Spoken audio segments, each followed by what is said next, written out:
And this is where things become very fascinating because, at least according to what Aristotle has to say in the Poetics, for Thucydides to present a universal from within the particular, Thucydides is closely aligned with the tragic poet.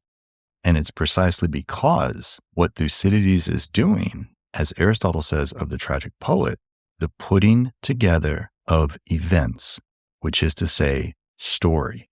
And story, according to Aristotle, for tragedy is the first arche, or principle, or source that operates, as Aristotle says, like the soul of tragedy.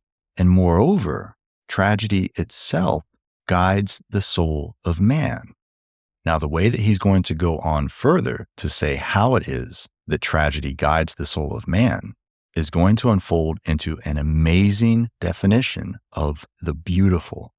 And let me just simply add here, as possibly one of the most important sidebars I've ever made in any discussion, the relevance of Nietzsche at this point regarding Aristotle for understanding Thucydides with respect to poetry and in particular tragedy is absolutely crucial for understanding Nietzsche. Because never forget that Nietzsche is fundamentally concerned with poetry and in particular tragedy.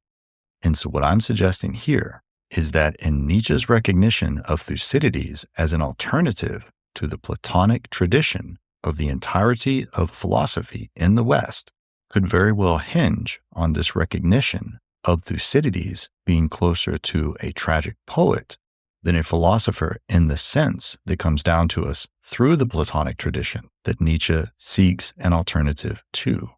And in fact, it's very tempting to want to explore the possibility that what Nietzsche refers to as the music-making Socrates that's needed to correct for the historical Socrates might very well be Thucydides. But all of that is for a separate discussion on Aristotle's Poetics.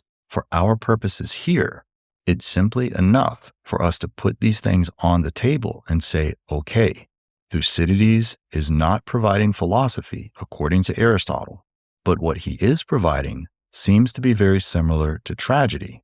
And tragedy offers this amazing capacity to guide the soul of man according to the beautiful.